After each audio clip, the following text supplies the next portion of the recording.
Boa tarde. O Unesp Notícias desta quinta-feira, 20 de março, primeiro dia do outono, fala sobre a duplicação da rodovia Bauru-Iacanga. A desapropriação de terrenos ainda é um problema. Discussão sobre a indenização de proprietários atrasa a obra em 6 pontos.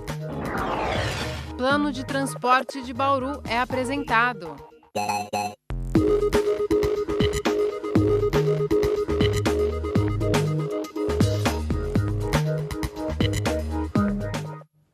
A gente começa a edição desta quinta-feira falando de um assunto que mexe com a vida de todo mundo, o transporte.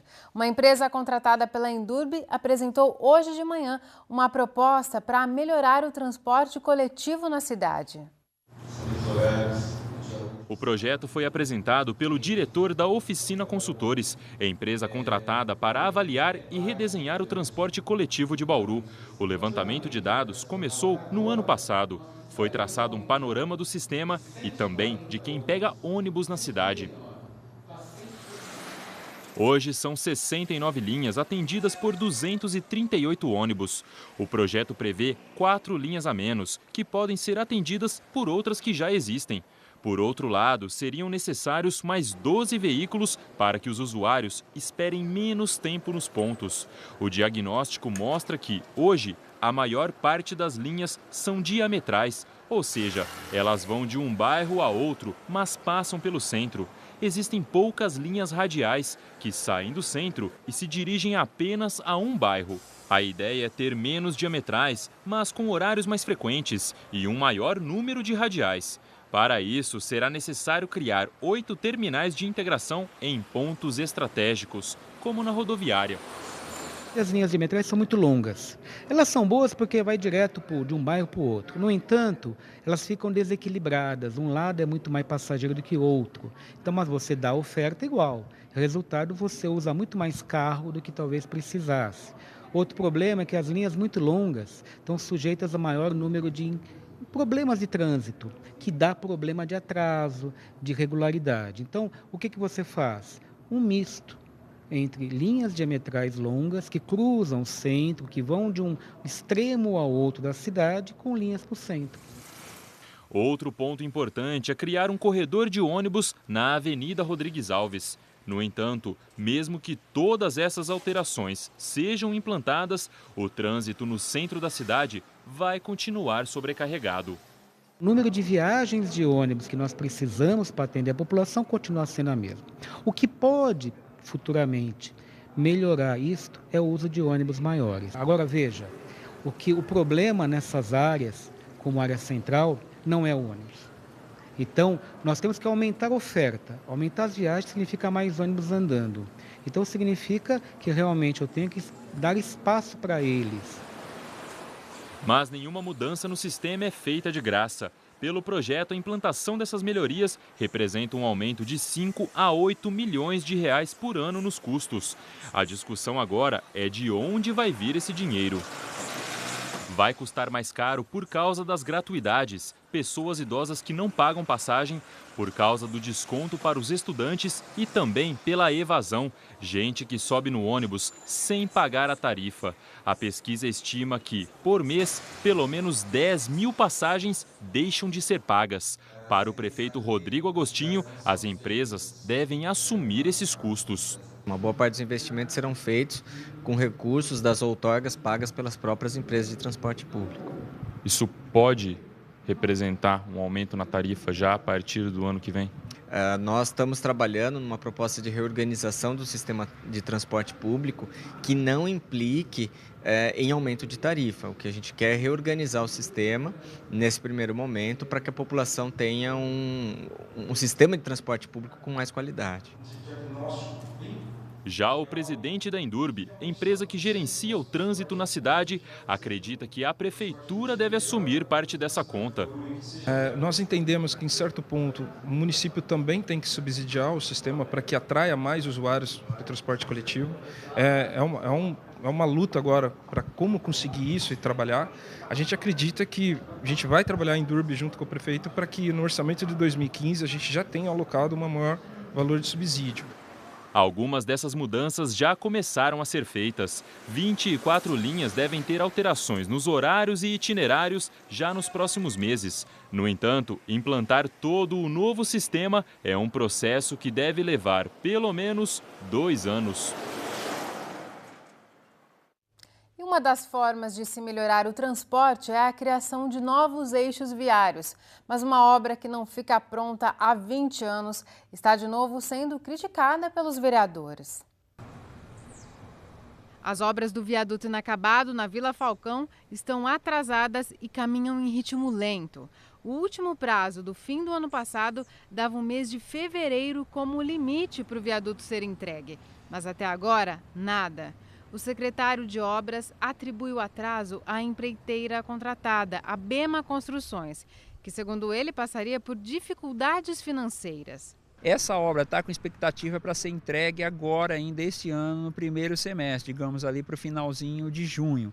Mas, no entanto, há negociação entre a prefeitura e a empresa, porque a empresa não concorda com os aditivos que a gente acabou aí não aprovando, achando que não seria legal estar fazendo esses aditivos, uma vez que o preço da planilha já comportava os serviços que deveriam ser executados. Mesmo com o atraso, o secretário descarta entrar na justiça contra a empresa. Eu teria que simplesmente estar autuando a empresa, estar aplicando a penalidade e levar para a justiça, mas é uma opção que eu descarto nesse momento. Pelo motivo de que houve atraso também de repasse. Segundo, a obra está na fase final, se a empresa pegar aí com 2 meses, ela consegue concluir essa obra, então está faltando um pouquinho aí de boa vontade por parte da empresa. E segundo, se eu entrar na justiça, a gente pode estar brigando 2 anos, 3 anos, até mais, para concluir esse viaduto. O vereador Lima Júnior, do PSDB, defende a convocação de uma nova audiência pública para discutir o andamento das obras e uma possível autuação à construtora. Amanhã, às 9 da manhã, o secretário de Obras vai se reunir com vereadores na Câmara para discutir esse assunto. Em nota, a Bema Construções, responsável pelo viaduto, informa que as declarações feitas pelo secretário são infundadas. A empresa alega que durante a contratação da obra alertou a prefeitura de erros em relação à quantidade e tipos de materiais que deveriam ser utilizados na construção do viaduto. A Bema afirma ainda que os atrasos de pagamento por parte da prefeitura já chegaram a 6 meses. Porém, diz que continuará executando os trabalhos até a finalização do viaduto. Mudando de assunto, o Conselho da Pessoa Idosa de Bauru vai eleger em breve novos integrantes do Conselho do Idoso. Podem se candidatar pessoas indicadas por entidades civis e que atuem na defesa dos direitos dos idosos. As inscrições já começaram e podem ser feitas nesta sexta e também na segunda-feira. O horário é das 2h30 às 4h30 da tarde. A inscrição deve ser feita na Casa dos Conselhos, na Rua Manuel Bento Cruz, 760. Mais informações podem ser obtidas por telefone. A gente faz agora um rápido intervalo e, na sequência, o assunto é a duplicação da rodovia Bauru-Iacanga. Proprietários não aceitam preços de desapropriações e obras atrasam. Voltamos já. Ontem a gente falou aqui sobre o início das vendas dos ingressos para o show de Nando Reis no Sesc. Pois é, mas quem é fã e deixou a compra para depois, perdeu a chance de ver o ídolo de perto. As vendas começaram e os convites já acabaram. Os 2.800 lugares se esgotaram em poucas horas.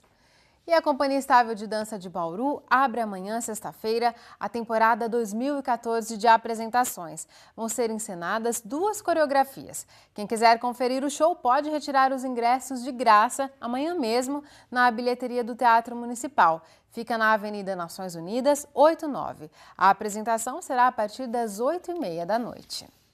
A gente fala agora de oportunidades de emprego. A FAMESP, fundação que administra vários serviços de saúde aqui em Bauru, está com 6 editais abertos para concursos em diversas áreas.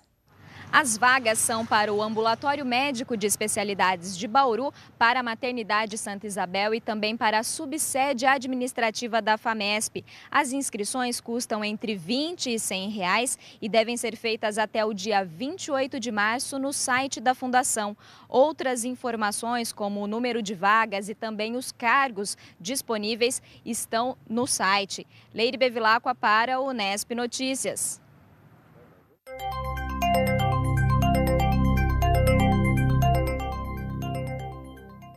E as águas de março realmente fecharam o verão. O outono começou hoje com uma tempestade no meio da tarde. Apesar de a nova estação ser marcada pela redução das chuvas, o início do outono contrariou a previsão por causa da chegada de uma frente fria. O tempo deve permanecer instável até sábado, pelo menos. Veja os detalhes no mapa. Chove em praticamente todas as regiões do estado de São Paulo na tarde desta quinta-feira. Amanhã, o tempo permanece instável por causa da chegada de uma frente fria. Em Bauru, deve continuar a chover até o fim do dia. A sexta-feira também pode ter chuvas, mas em menor intensidade e no período da tarde. Agora a umidade do ar é de 100%. Temos ventos de brisa a 5 km por hora. No horário mais quente do dia, a temperatura chegou a 30 graus. A mínima foi de 21. Nesta sexta, os termômetros devem ficar entre 23 e 29 graus. E amanhã aqui no Unesp Notícias, a gente fala mais sobre a nova estação, o outono. A duplicação da rodovia Bauru-Iacanga, que dá acesso ao aeroporto estadual Mussa Tobias, está em andamento desde o fim do ano passado. Mas a obra ainda não andou em 6 áreas onde os proprietários não concordam com o valor oferecido pela prefeitura para a desapropriação. Os motoristas precisam redobrar os cuidados ao transitar no acesso à Vila São Paulo. A antiga pista já foi bloqueada e no local será construído um viaduto por cima da rodovia que será duplicada, além de receber 2 pistas marginais. O governo estadual contratou 2 empresas para o serviço, desde as imediações da rodovia Marechal Rondon até o acesso ao aeroporto. O custo é de mais de R$ 90 milhões, com previsão de término para outubro deste ano. No entanto, este vereador se mostra preocupado. 6 áreas particulares estão no traçado da obra e os valores oferecidos pela prefeitura para as desapropriações não agradam aos donos. Os proprietários às margens realmente dessa rodovia que está sendo duplicada, todos eles vão ganhar pelo investimento que essa obra vai trazer para suas propriedades. Tá? Primeiro passo. Por outro lado, eu não estou dizendo que eles não têm o direito de receber. Aqueles proprietários que o município realmente está tentando uma negociação consensual, que realmente o proprietário, caso realmente não venha aí a entrar num consenso, o prefeito já decretou realmente entrar judicial. A Secretaria Municipal de Planejamento avaliou áreas em R$ 3,50 o metro quadrado. Alguns proprietários consideram valor baixo e por isso a prefeitura foi obrigada a entrar na justiça. Nesses casos, é o Poder Judiciário que vai definir o valor das faixas a serem desocupadas. A partir da Constituição de 88, a indenização ela é justa e prévia à obra. Então, só vai começar a obra lá a hora que tiver toda a área livre e desimpedida. Eu não acredito que isso vá atrasar a obra em muito tempo. Para proprietários de áreas que serão desapropriadas, o desafio é permitir a duplicação sem entregar os imóveis por valores abaixo do mercado. O Sindicato dos Comerciários, que mantém um imóvel perto da Bauru-Iacanga, recebeu oferta de R$ 3,50 por metro quadrado. No entanto, a entidade avalia o metro em R$ 60 pela proximidade com a zona urbana. Veio a empreiteira aqui com um papel, simplesmente com um papel, que é para mim assinar, autorizando, sem valor, sem nada. Eu vou entrar com processo contra eles, entendeu? Porque não é dessa maneira que age, porque não trouxeram nada para nós. O Departamento de Estradas de Rodagem informou que o cronograma da duplicação da Bauru-Iacanga não foi alterado e a entrega está prevista para outubro. As equipes trabalham atualmente em áreas onde já houve acordo com os proprietários e onde não é preciso desapropriar. Serão construídos 8 viadutos e 2 passarelas para pedestres. No próximo bloco, a gente continua com esse assunto. O advogado Adilson Sartorello, secretário-geral da OAB Bauru, explica como funciona a desapropriação de imóveis e terrenos. Voltamos já. E agora nós vamos entender melhor o que a legislação diz sobre desapropriações, como as que devem ocorrer na duplicação da Bauru-Iacanga. Recebemos o advogado Adilson Sartorello, secretário-geral da OAB Bauru.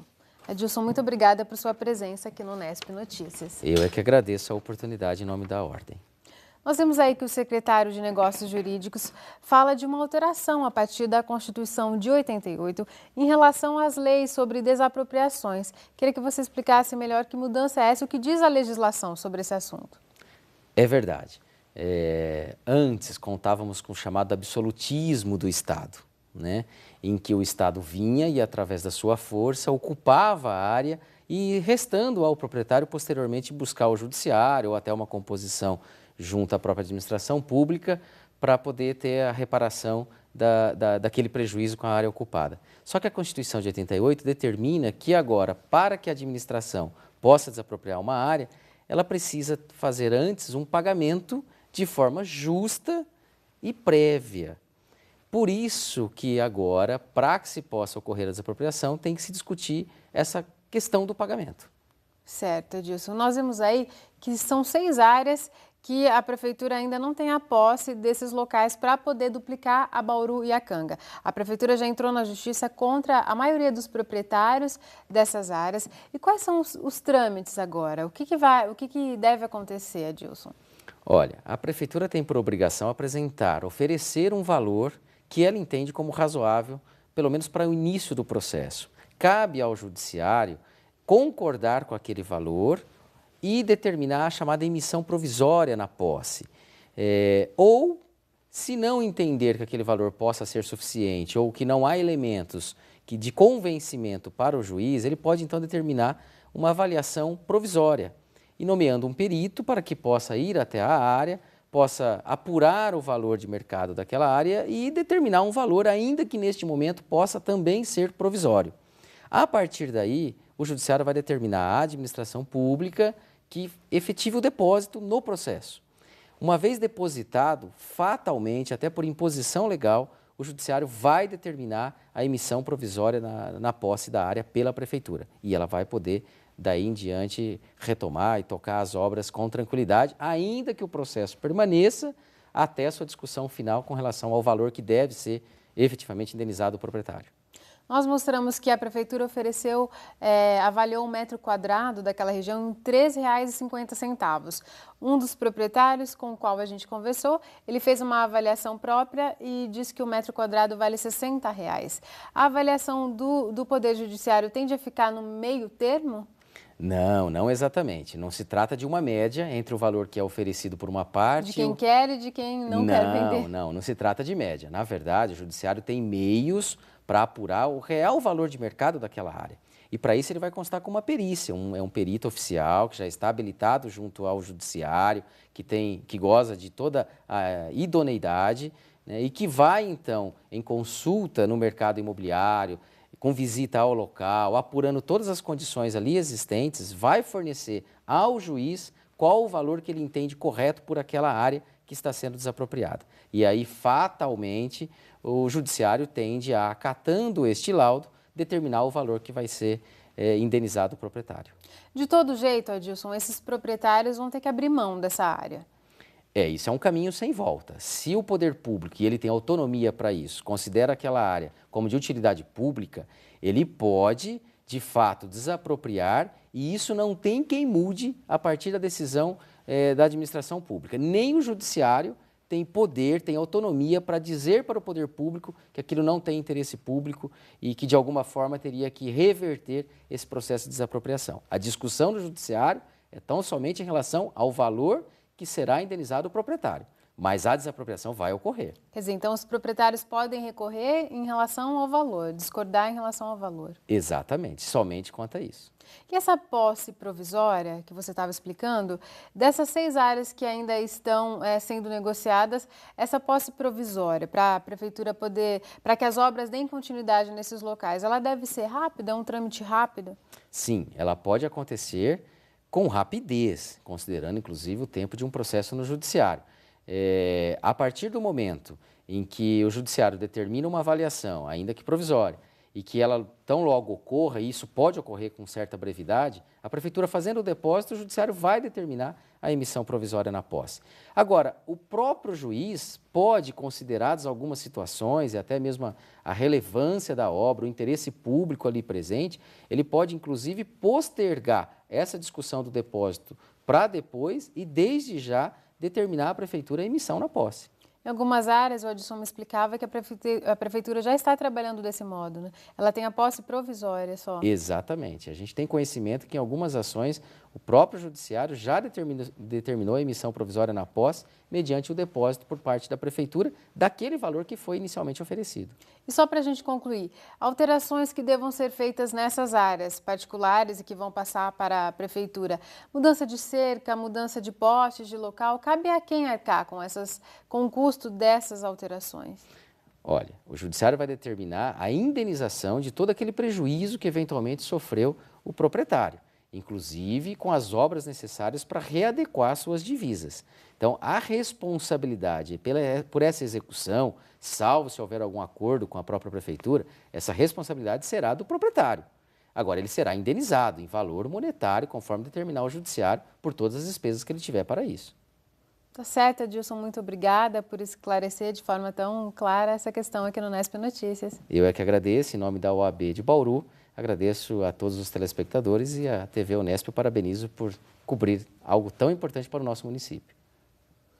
O Unesp Notícias fica por aqui, a gente volta a se encontrar amanhã às 5h30 da tarde, ao vivo. Tchau!